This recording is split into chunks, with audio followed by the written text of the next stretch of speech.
Mike Stocz, come on up. All right, this is a hybrid presentation, our first ever, so hold on to your seats. Aspects of media treatments of motor racing topics. Mike Stocz is here in person, and in Scotland is Kate Sullivan. In Belgium is Timothy Robeers.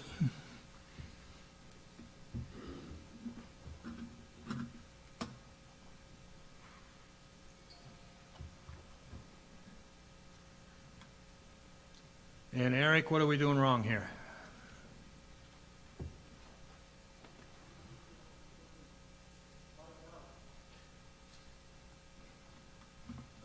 Go away.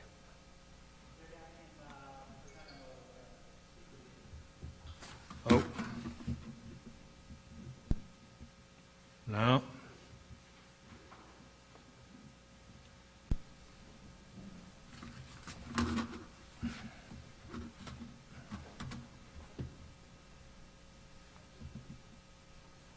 Having a little input problem here, folks. Please bear with us. When am I getting video?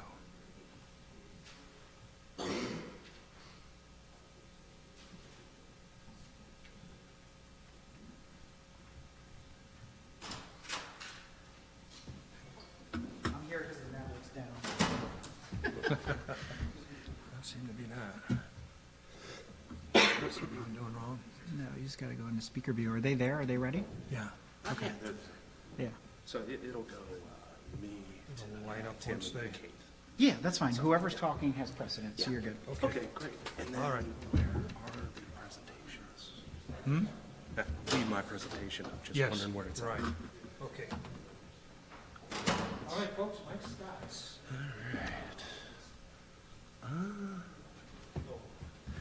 You have slides? Yeah, I do. Excuse me. Oh, no worries, no I worries. got it. Sorry, folks. Some teething problems. Awesome, thanks. Kind of goes under the heading of what the hell are we doing? There we go. Okay. All right. And you just use the Just use the arrows. Yeah. Cool. Sounds good. All right. Awesome. Great. Okay. Perfect. Thanks, Bob. All right. Good morning, everybody, to those of all you who are attending here in person, and good time of day wherever you are at around the world. My name is Mike Stocz. The last time that all of us were gathered here, there was snow on the track, so we appreciate the weather for cooperating with us. Today we got 3 presentations that are a little bit different to kind of give a little sampling of different, more new age motorsport type research endeavors. We're all in some form or fashion academics. Myself, Mike Stocz, I am from the University of New Hampshire currently, and editor-in-chief of the Journal of Motorsport Culture and History. Joined today by Dr. Timothy Robeers over in Belgium, and Professor Kate Sullivan all the way over from Scotland. So a bunch of young bucks, and of course we had to ruin technology just to start it off, right? So let's go ahead and get into it. Keep our stomachs from going too crazy. My presentation for you all today is a media kind of comparison between the first 2 African American NASCAR drivers to win at the highest level of NASCAR, that being Wendell Scott and Bubba Wallace. So this is a paper that is in progress currently. I'm just shy of about halfway through the articles I've collected, so presenting on some things that may change by the time that I submit this for publication consideration elsewhere. So the 2 drivers themselves, Wendell Scott won his first race and really only top series cup race on December 1st, 1963, down in Jacksonville, Florida, as Bubba Wallace won more in recent memory, of course, in October of 2021 at his designated home track in Talladega, down in Alabama. So, somewhat as some of the previous academic scholars have discussed, there is a lack of research within not only just the realm of motorsport, but also within the realm of NASCAR itself. There are a couple of studies that had a little bit of precedence and a little bit of presence through my analysis, including a little bit of a survey methodology distributed out to NASCAR fans about anti-racism mobility, mostly relating to Wendell Scott's career. I'm also stealing from borrowing, I guess is the proper academic term for it, some of the techniques used by my colleague Tim Robeers just before the pandemic and applying them more in a NASCAR sense. So, a little bit more about the background on Wendell Scott. His win came December 1st, 1963, down in Jacksonville at Speedway Park, down in Florida. It was a half-mile dirt track race in which future Hall of Famer Buck Baker was initially declared the race winner. So, for all of us, I now consider myself middle-aged because I'm out of my 20s, so yay. First time Watkins Glen passed that mark, so I'm happy about that. But didn't used to be that we would keep score electronically. We had to use these weird things, pencils, pens, and paper to log down the lap times and who was in the lead, etc. It got confusing, and it a lot of times led to some forms of corruption. Maybe some people's finishing position was smudged a little bit. So after the race, it was pretty common that one driver, at least one, would ask for an audit of the lap recording times and such. And Wendell Scott decided to do just this. It took about 2 hours for NASCAR officials to come back and say, yeah, actually, Wendell, you did end up winning that race. Another interesting little bullet point for this, Buck Baker was declared the winner after 202 laps of a race that should have only gone 200 laps. There are some estimates out there that place Wendell Scott as the winner by as much as 8 laps. Then, in more recent memory, we have Bubba Wallace's first win down at Talladega. During the pandemic, Talladega and Bubba Wallace had a pretty negative marriage, you could say, to each other. But coming out of that, at least somewhat from NASCAR's perspective, we see Bubba Wallace win his first Cup Series race at Talladega. Further, we see him win in a rain-delayed race. So another interesting similarity between the two drivers outside of both being African-American competitors. We also see that the first two African-Americans to win in the highest series of NASCAR had different lap totals for the race than originally advertised. So kind of a cursory comparison there. A little bit more academic background and a little bit more into what I was looking into. For this, I was looking into how the media portrayed both Wendell Scott and Bubba Wallace. A lot of the similarities personality-wise somewhat stop after the two kind of cursory comparisons earlier. But we also see from academic research, and this is kind of a, well, no-duh situation, that whatever kinds of media we consume, it's going to influence us in some way. So if we're reading articles that continually say that, well, this driver is not that good, then we're more inclined to believe that.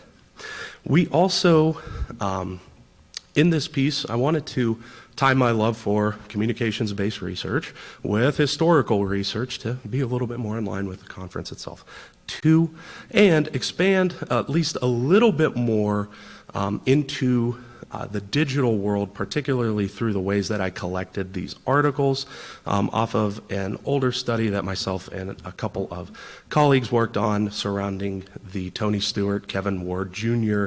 dirt track incident. So the methods that I shamelessly borrowed from Dr. Robeers used a program called Lexamancer. And Lexamancer, giant database, a lot of times used for legal studies, but can also be used to gather mass media representations.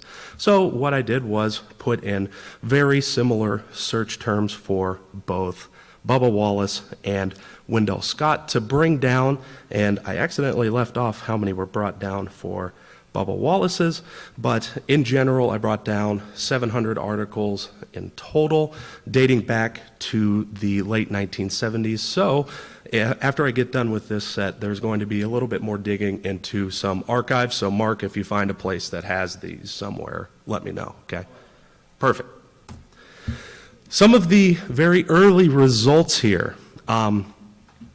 And for this analysis, what I did was going article by article, roughly, again, about half of them per driver so far, is to try and find some of the predominant themes or frames in which the media was trying to represent these drivers within the context of their first victory. So some of them are similar, some of them are a little bit different. The first one for Bubba Wallace. The main frame itself was he was the second African American to win at the highest level of NASCAR. That one's pretty self-explanatory. There were also a lot of comparisons to Wendell Scott, and herein we see some of the contradictions too, in that Wendell Scott being a veteran, Bubba Wallace kind of coming into the sport and having that as his primary job right out of the gates and into adulthood. We also see a frame of, I initially put it down as surprise in that Bubba Wallace won from the current media depictions, but there were a lot of references to his previous results and how they, by and large, haven't been great outside of super speedways, so outside of Daytona International Speedway, and Talladega hasn't run as well, except for recently, obviously, he did win at Kansas. So with Wendell Scott, there was one of the main themes that I've seen so far in the early parts of the analysis were there was a heavy emphasis on his service to our country. This was one of the main predominant themes, and it was very shocking to me that we're going to talk about that instead of him historically being the first African American to win at that level. Although, obviously, that would come up next too. We would see some previous results, but in a way that differs from Bubba Wallace's, in that a lot of Wendell's previous results were talked about more in a positive light, some of his relationships with drivers at the time, such as the King, etc. And just some very cursory discussions and conclusions from what I've found so far is that these drivers, although they have very similar, at least on-track, pure results, not taking in other outside factors, at least a little bit similar successes, these drivers have been shown in very different lights, even with very similar frames being, namely right now, previous results, which may change over time. There were some differences in the driver's situation, both politically and socially speaking, that were seen throughout as not necessarily a theme just yet, but just an observation.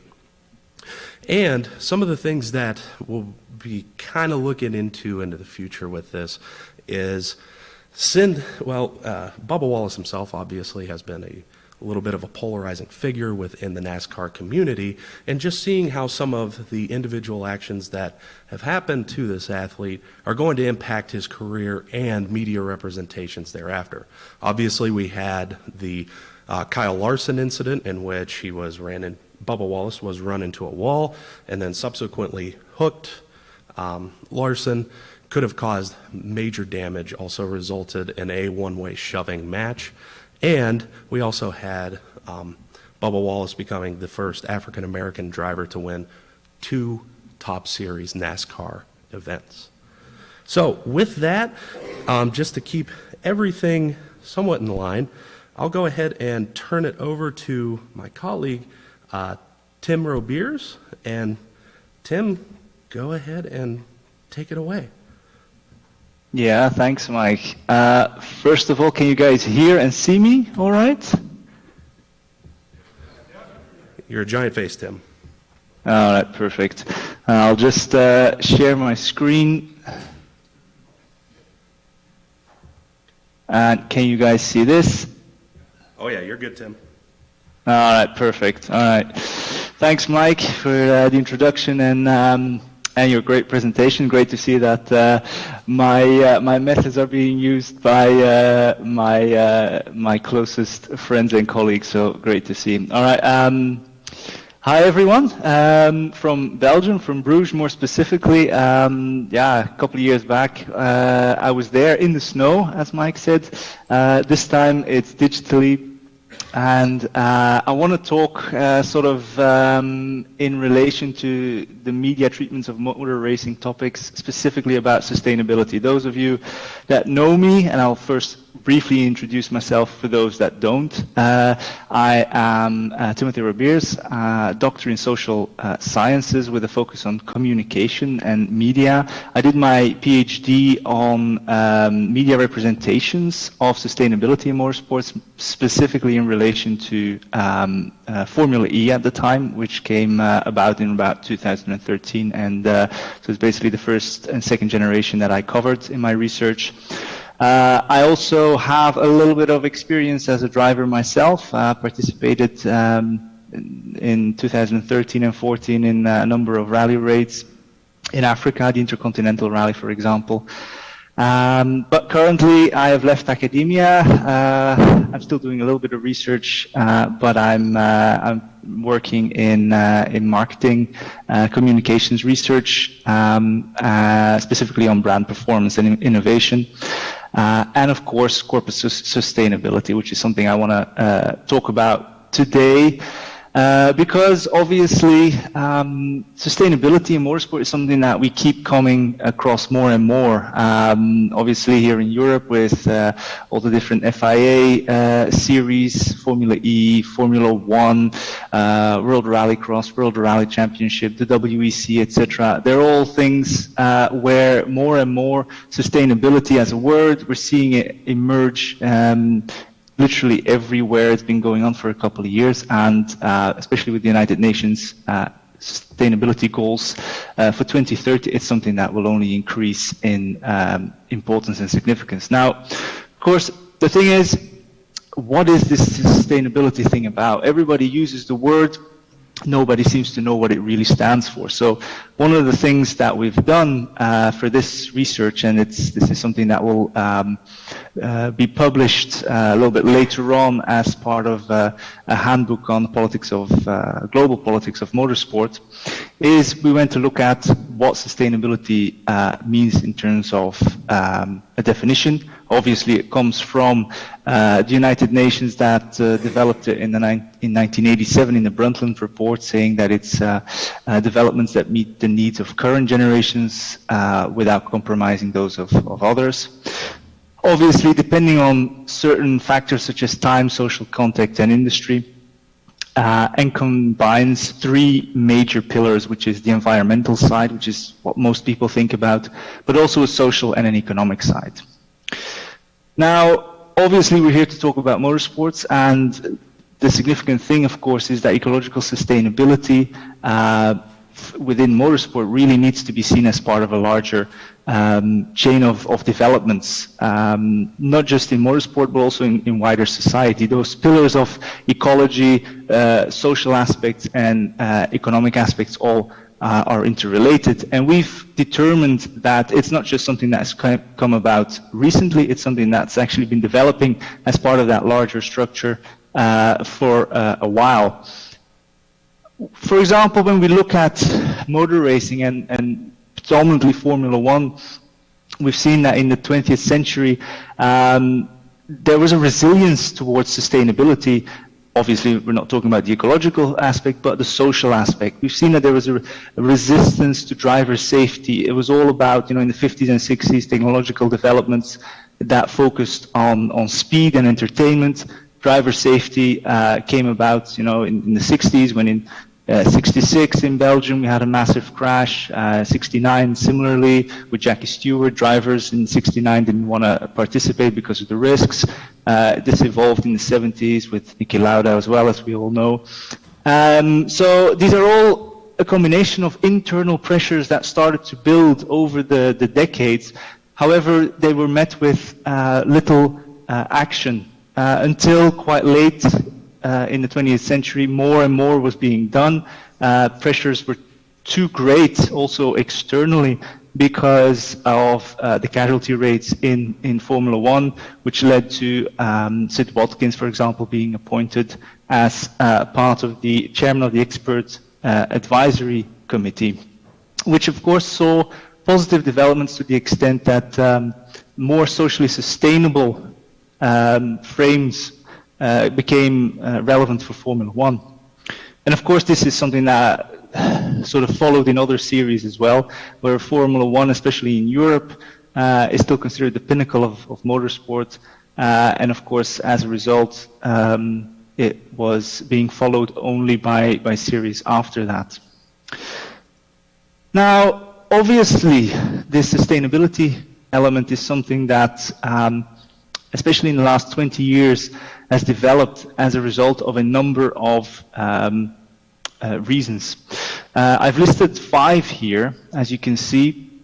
We'll go into detail a little bit more about each of these, but these literally gave rise to the sustainability movement that we're now talking about and that we're now seeing in motorsport, especially here over in Europe, predominantly so. So the first is the digital media and communications revolution, obviously with the rise of the internet, the rise of social media.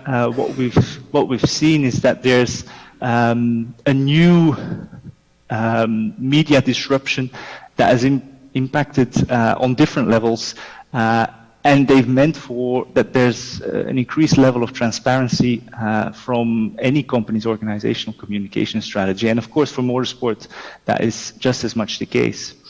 And as a result, they still do, or they started to play an increasingly important role in shaping the knowledge of and offering critical insights into different environmental sustainability initiatives, which is one step towards sustainability being so prominent as it has been. Second is mediated transgressions. As a result of that media revolution, what we've seen is that increasingly criticisms have come about including motorsport events, most prominently those that have occurred, for example, in Belgium in 2013, where the Belgian Grand Prix was boycotted by Greenpeace, you might remember. And of course, as a result, the whole media representation really influences the perception and transgression or misconduct of motorsport. We've seen initiatives from the FIA, Action for Environment, etc., which they call deep modifications, green regulations, etc., which have increasingly through media exposure been criticized, done away with as greenwashing, green hushing as well, and of course led to the biggest media transgressions in motorsport being Dieselgate. Now, Dieselgate obviously also led to an increased scrutiny of the whole automotive industry, affecting motorsport as a result and leading to environmental activism. We all know the persons that are on the screen. The one in the middle has little to do with motorsport, but has had a massive impact nevertheless on the way also drivers such as Lewis Hamilton, Sebastian Vettel, etc., have looked at or have behaved in motorsport. And as a result, that also through media scrutiny has led to greenwashing, criticisms. However, the environmental activist movement has definitely meant that the sustainability aspect has protruded motorsport further and further. Even though it might be negative attention, it's still attention nevertheless. Now, a lot of these sustainability efforts clash with the goal to sell what is often considered an authentic or nostalgic sporting experience. And as a result, they can only be implemented up to a certain level before it affects fan experiences. Sustainability watch bodies followed the notions of environmental activism. Of course, motorsport, such as the FIA, have set up sustainability accreditation initiatives and have done reports on a number of track analysis, team analysis, etc., all when it comes to sustainability reporting. And of course, all of this has given rise to electric motorsports in the last 10 years, something that by many has been criticized at the early onset as something that would not be able to be sustainable. However, 10 years on, we're seeing Formula E going into its third season. We see the rise of Extreme E, electric touring car, etc. Even in the Dakar, we are now witnessing Audi in 2022 participating with a full electric rally raid vehicle. So it's definitely a step following that mediated evolution that started about 20 years ago. Now obviously this, and I'm gonna have to go through this a little bit quicker than I anticipated, this has a couple of opportunities for the future for Formula One, for example, but there's also a risk of falling out of place. Formula One, for example, envisions a step-by-step increase to use synthetic biofuels for its engines. It wants to be sustainably fueled, again, that notion of what is sustainable, by 2026. However, we already see that other series are looking at other ways of becoming sustainable through hydrogen power, such as the WEC. But the biggest problem remains fans, the travel of fans, the travel of teams, and of course the logistical elements that come with it. Proactive efforts in motorsport need to avoid being undercut by contradictory practices, and it's very important to try and do away with undercutting criticism of greenwashing, and sports washing, because obviously the fact that Formula One and other major series are participating in environments that are not considered to be the most socially sustainable also adds to the pressures of the whole sustainability scrutiny and the mediatization thereof. The opportunity that this presented is a trickle-down effect, where motorsport in its very earliest origins was able to use its technology and technological innovations to its advantage for a race on Sunday, sell on Monday principle, which was sort of lost during the last decades. It's something that it's now gaining again. And as a result, we can see that sustainable technology is leading to an increase in manufacturers and consumers of electric vehicles. It's attractive to fans, watch bodies, and as a result, it also can attract new, especially younger demographics of fans. Which also means that lost revenue streams in terms of traditional motorsport can be regained through digital broadcasting, social media interactivities, and elements of gamification that come with these newer technologies associated with electric and more sustainable racing. So as a conclusion, the rise of ecological sustainability needs to very much be seen over a larger path of development in motorsport and an integrated framework. Societal pressures, expectations of younger demographics and disruptive new series threaten traditional ways of motorsports. And the current decade offers opportunities for motorsport to definitely regain technological and societal relevance through the trickle-down effect and the shift to revenue streams that include cause-related consumerism. Fourth and lastly, there's a transparency and consistency that is very important in using sustainability in motorsports, and as long as teams and series can show that they are engaging with it in the coming decade, that in itself is more important than saying that they have become green. The road to become green or to become sustainable is far greater, far more important than the end goal. With that, I thank you for your attention. I've gone over time, sadly enough, but I will spend no more time. I will give the word to Kate.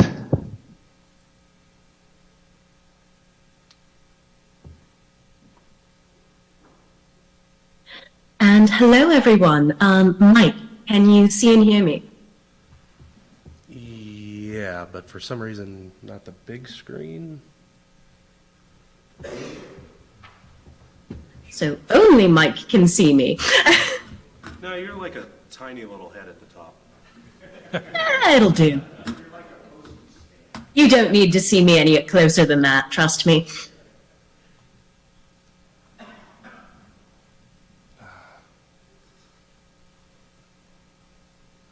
Sorry, folks. Maybe take it and then go back to speaker. Take it to gallery and then go to speaker. All right. So go back to view, speaker. Yeah, see if it reverses.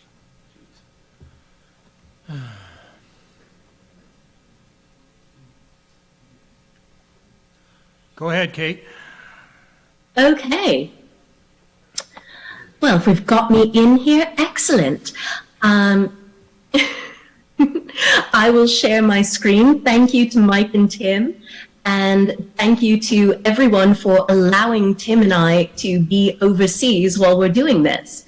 Very sad to not be there in person, regardless of whether there's snow on the ground. But as Tim said, sometimes life gets in the way. Yeah. I taught a 3-hour seminar this morning here in Edinburgh, Scotland, and now I'm remoting in to join you all. We will see if I can get my screen up in the midst of all of the fun. Hey. There you go. All right. All right, Kate, you're full screen. Whoops, you were. There you go. Fantastic. Let's get that in. And good morning, everyone. As we've said, I'm Kate Sullivan, and I will be tying together some of what Mike did and some of what Tim did in my presentation today, which is Fuel Duel, how gasoline came to rule motorsports. So who am I in the first place? I'm Kate Sullivan. I'm an assistant professor of strategy and enterprise at Heriot-Watt University in Edinburgh, Scotland. Now, by training, I'm actually a psychologist. I specialize in work, well-being, and performance, and I look in particular at what we value and how we deploy our time and energy. Part of that work has been me as an automotive historian, and I tend to look more at the cultural aspect. So the cultural turn here is exactly what I'm in for. I'm also an ethnoarchaeologist. I look at the value we place on the things we use. But more than that, I'm a car person. I'm a land speed racer. I've been to a number of events with my parents, who are also extremely active record-setting land speed racers. I have been accused at times of being the lady of the four-cylinder. I like to make very small engines go very fast. And I love vintage cars. So I love being here and getting to do this work. So let's go back, further than Tim went, further than Mike went, to the early days and the beginnings of alternative power. So motoring's early days featured a range of power. We had electric cars from the very beginning, as well as hybrid cars. Starting in even the 1830s, we had electric and hybrid vehicles. We also had steam vehicles from the very beginning, because this was familiar technology, simply being used in a new way. From there, we got to what we have today, the internal combustion ICE or ICE engine. Now, the first experimental lightweight electrics in the UK, US, and the Netherlands were in the 1930s. By contrast, Carl Benz first demonstrated his motor wagon in 1885 and didn't receive a patent until the next year. By 1893, Chicago's World Exposition featured 6 different types of electric cars. Green is as old as the history of cars themselves. By 1900, the number of electric vehicles in the United States was almost 50% of the market. Now, steam cars made up another extremely large portion, with gasoline lagging vastly behind. 38,000 cars in the United States in 1900 were electric. Think about that. From the very beginning, alt fuels have been winning. Electrobats made in Pennsylvania and the homebrew Riker Electric won a series of 5-mile sprints against gasoline Dorias, some of the best funded automobiles of the day, all the way back at the beginning of American racing. And we also see that alt power quickly gained land speed dominance as well. So just down the road from where Tim is, about 20 miles away, La Jamaïque, operated by Camille Genatzi of Belgium, on the 29th of April, 1899, was the first vehicle to exceed 100 kilometers per hour. 105, that's just under 66 miles per hour. This was also the first purpose-designed land speed racer, and it was an electric. If you see in this picture down here, we even have Genatzi going on a tour to celebrate both his marriage and his victory. His wife riding on the back, because it was silent and clean. We see as well the Stanley rocket, designed by the Stanley twins, built with an inverted canoe for streamlining as its body, driven by Fred Marriott on Daytona Beach. In 1906, it set a world record of over 127 miles per hour. That record stood for a steam-powered vehicle until August of 2009. It took that long for steam power to again see that kind of dominance. The rocket still holds the record for any vehicle of 30 horsepower or less. But if alt fuels were doing this well, why did gasoline win? Why did the alt fuel racers disappear almost completely by 1910? Well, one of the major reasons was a change in format, particularly in the United States. We moved from straight line races and speed contests to road and oval tracks. In America, this was largely because we had a preference for oval track horse racing, and we already had these tracks available. So simply putting cars on an existing track allowed us to then have demonstrations of hippodromes, for instance, at agricultural fairs. It also improved the spectator experience. Instead of waiting for a single pass of a car, you could sit in the stands and watch them lap multiple times. Plus, having a controlled environment helped to minimize public safety concerns. As Tim said, this has been a point of development throughout racing history. Now, these longer races then started giving the advantage to gasoline. They're fast and easy to refuel, and they have a longer range. It takes a while to get a steam car up to pressure. They have to be refueled of 2 different types, whatever's being used for combustion and the water tank.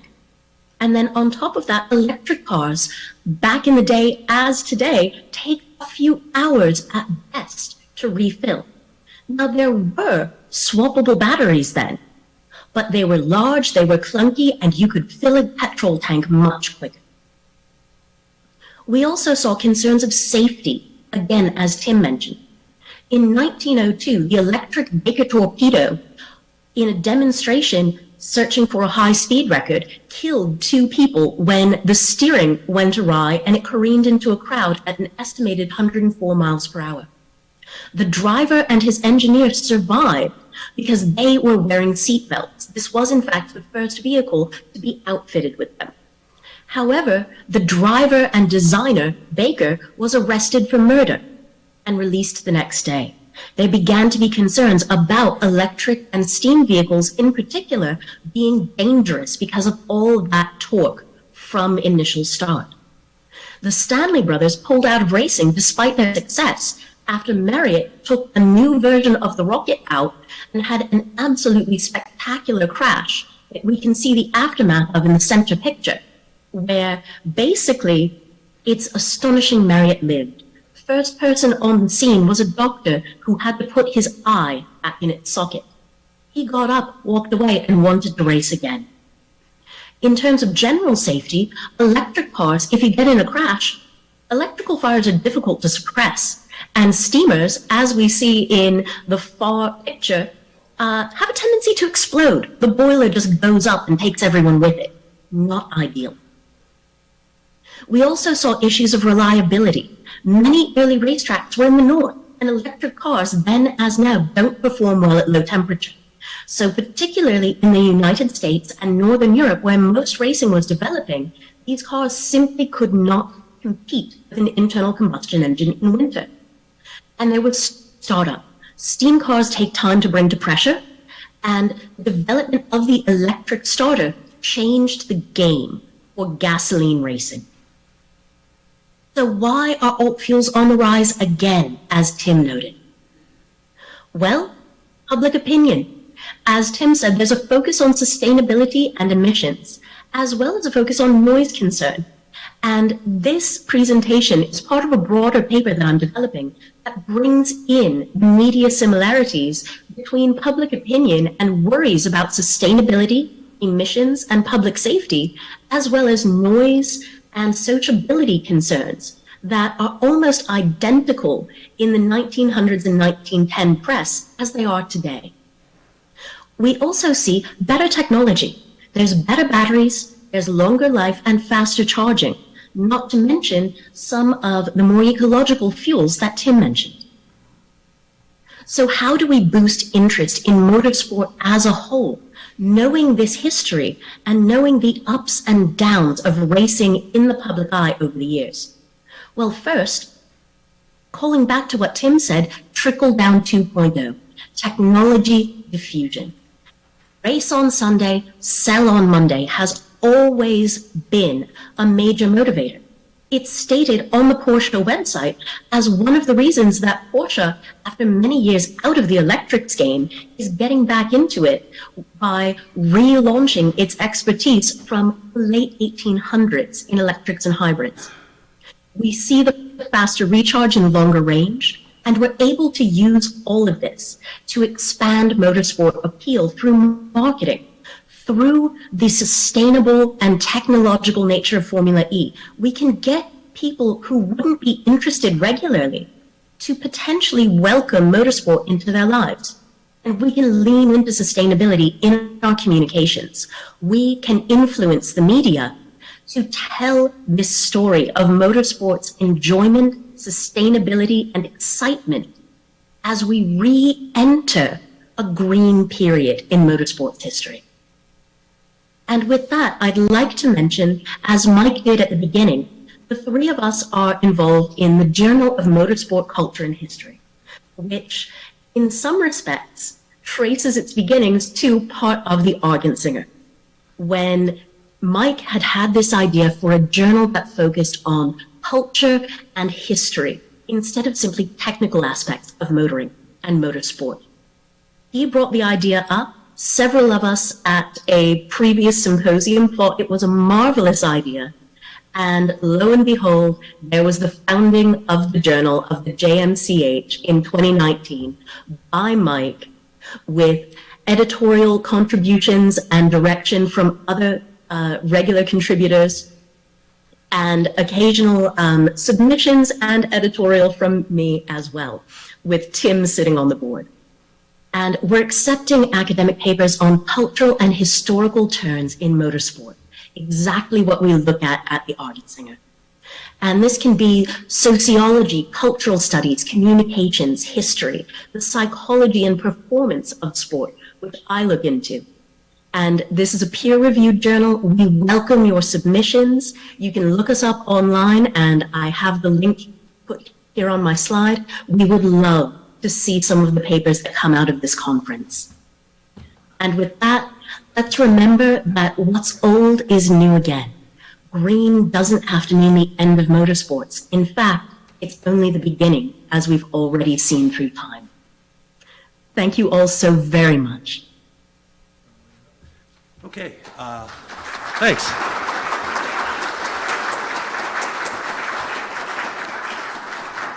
So to keep your stomachs happy, if you have any questions for us, you can direct them to me and I can give them to my colleagues overseas. But on behalf of all of us, thank you all so much for your attention and time. And yeah, any questions, we'll be happy to answer during lunch and such. So thanks again.